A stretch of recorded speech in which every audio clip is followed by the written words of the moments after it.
আরজিকর কাণ্ডে দোষীদের গ্রেপ্তারের দাবিতে ডিওয়াইএফআই লোড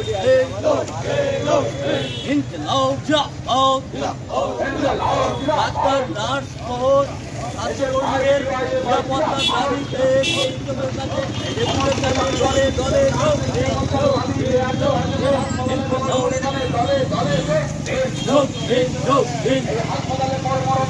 কর্মচারীদের নিরাপত্তার দাবিতে হাসপাতালে সিএমএসের কাছে ডেপুটেশনের দলে দলে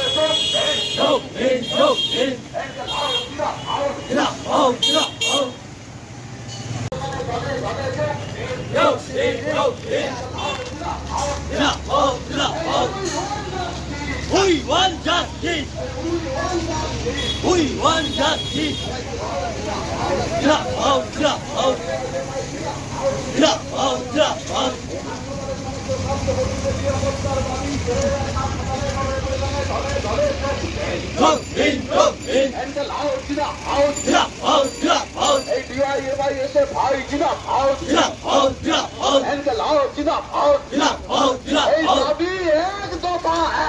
মুখ্যমন্ত্রী পদত্যাগ,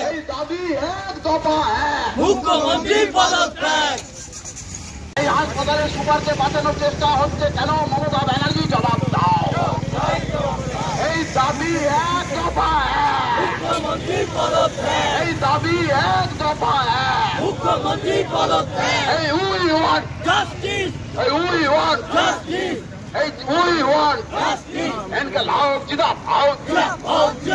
এই এসএফআই ডিওয়াইএফআই জিন্দাবাদ। এই পশ্চিমবাংলায় নারী নির্যাতনের বিরুদ্ধে এসএফআই ডিওয়াইএফআই লড়ছে। এই পশ্চিমবাংলায় নারী নির্যাতনের বিরুদ্ধে এসএফআই ডিওয়াইএফআই লড়ছে। এই আরজিকরের মহিলা ডাক্তারকে ধর্ষণ করে খুন করা হলো কেন? রাজ্যের স্বরাষ্ট্রমন্ত্রী জবাব দাও।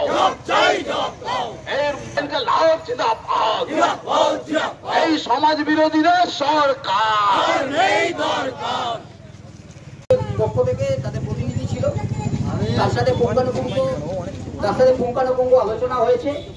আমরা মূলত যে দাবিগুলি রেখেছি সেটা হচ্ছে হসপিটাল, যে কোনো হসপিটাল, তারকেশ্বর গ্রামীণ হসপিটালের ক্ষেত্রেও যে কর্মী, সেই কর্মীর সংখ্যা অতিরিক্ত, মানে সংখ্যা কম, স্বাস্থ্যকর্মীর সংখ্যা কম, গ্রুপটির হচ্ছে কাজ করে তার সংখ্যা কম, চিকিৎসকের সংখ্যা কম।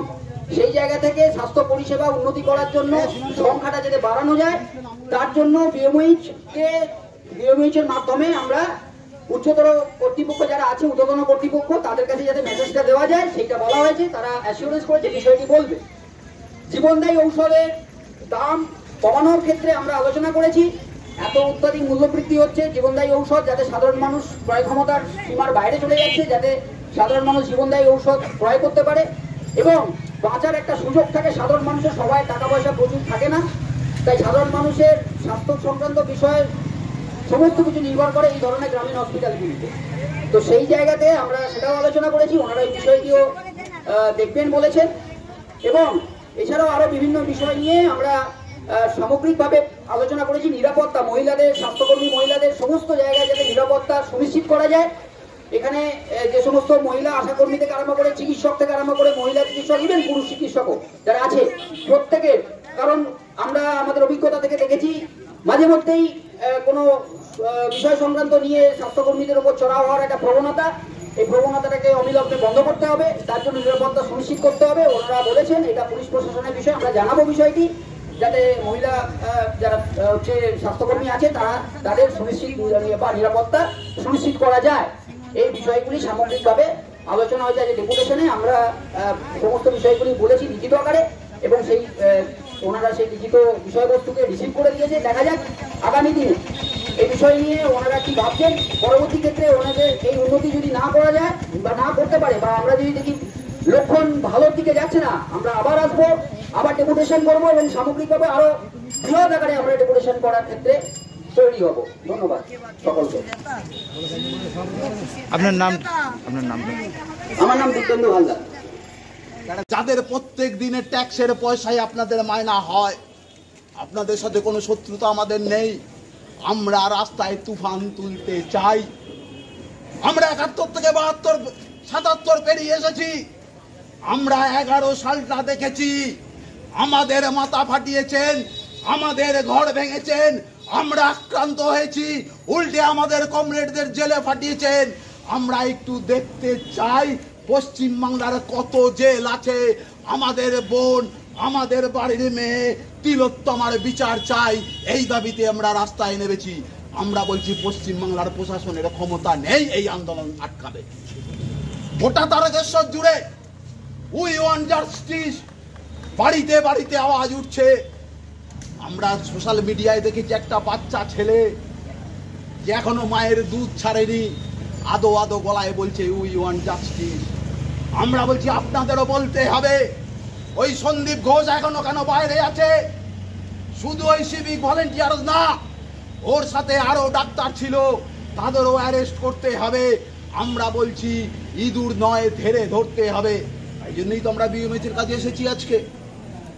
আমরা বিএমএইচকে বলতে এসেছি হাসপাতালে যে সমস্ত স্বাস্থ্য কর্মী অন ডিউটি থাকবেন তাদের নিরাপত্তার দায়িত্ব দেয়া বিএমএইচ।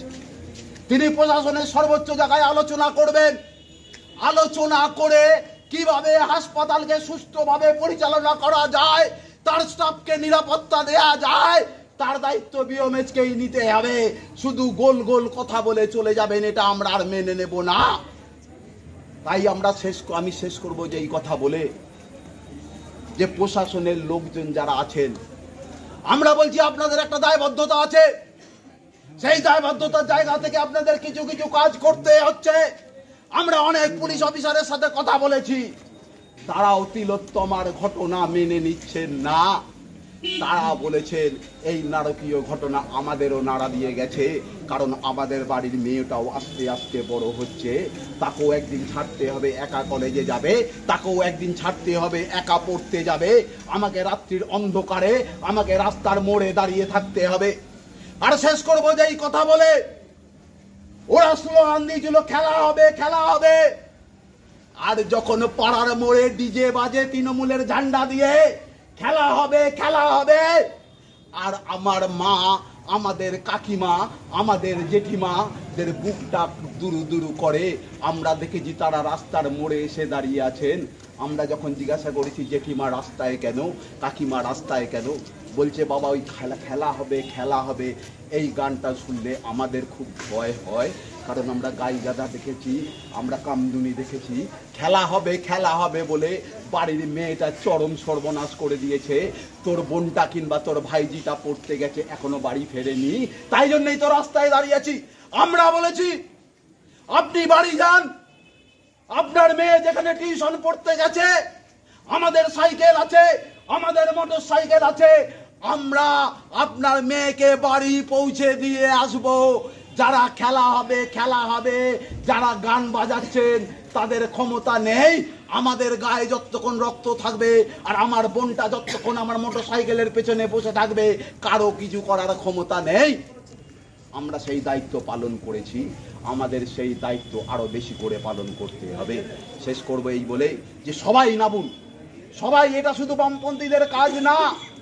যে সমস্ত মানুষ রাস্তায় নেমেছেন আরো মানুষকে রাস্তায় নামাতে হবে, একটা সংগঠিত আন্দোলনের রূপ দিতে হবে। আমরা দাবি করেছি দফা 1, দাবি 1, মুখ্যমন্ত্রীর পদত্যাগ। অনেক হয়েছে, এনাফ ইজ এনাফ। এবার মুখ্যমন্ত্রীকে ছাড়তে হবে গদি, আমার বোনের বিচার করতে হবে, পশ্চিম বাংলার তিলোত্তমার বিচার করতে হবে। আপনারা সবাই মিলে নামবেন এই দাবিতে, এই দাবিতে আমাদের পাশে থাকবেন, এই দাবিতে আমাদের আশীর্বাদ করবেন। যে জনগণের যে মিছিল হচ্ছে, মানুষের যে মিছিল হচ্ছে, ডিওয়াইএফআইয়ের যে মিছিল হচ্ছে, সেই মিছিলকে আরো বড় করে সংগঠিত করবেন এই কথা বলে, এবং তারকেশ্বর হাসপাতালের বিএমএইচও যারা হাসপাতালে স্বাস্থ্যকর্মী তাদের দায়িত্ব নেবেন, তাদের উপর কোনো আক্রমণ আসবে না, তারা রোগীদের স্বাস্থ্য। আমরা ডিওয়াইএফআই আরজিকর কাণ্ডে দোষীদের শাস্তির দাবিতে যতক্ষণ আমরা পারি আমাদের সামর্থ্য অনুযায়ী আমরা লড়াই আন্দোলন সংগঠিত করে যাব। এই আন্দোলন দোষীদের শাস্তি না হওয়া পর্যন্ত চলতে থাকে। আপনার নাম আর পরিচয়? দীনেশ ঘরুই, ডিওয়াইএফআই তারকেশ্বর লোকাল কমিটির সম্পাদক। ধন্যবাদ। গোটা রাজ্যের যে পরিস্থিতি, সরকার অপরাধী ধর্ষক আলাদা করা যাচ্ছে না।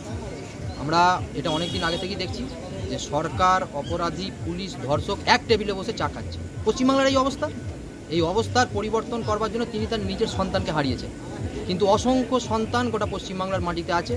এর লড়াই আমরা লড়বো, এর লড়াই আমরা জিতবো, এবং এই সিভিক ভলেন্টিয়ার নয়, আসল মাতাকে খুঁজে বার করতে হবে। যতক্ষণ না আসল কালপিটকে ধরা হচ্ছে, তার শাস্তি হচ্ছে, তার সাজা হচ্ছে, আমাদের গোটা পশ্চিমবাংলার মাটিতে এই লড়াই, আন্দোলন, সংগ্রাম চলবে। এবং আমরা শেষ যেটা বলছি, স্বাস্থ্যমন্ত্রী এবং মুখ্যমন্ত্রী তাকে পদত্যাগ করতে হবে, সরে যেতে হবে, নাহলে এই আগুন যে দাবানল সেটা পরিণত হবে এবং পশ্চিমবাংলার মুখ্যমন্ত্রীকে নবান্নের 14 তলা থেকে নামাতে বাধ্য করবে। আপনার নাম আর পরিচয়? আমার ডিওয়াইফাই হুগলি জেলা কমিটির সহসভাপতি বিশ্বজিৎ চৌধুরী। ধন্যবাদ।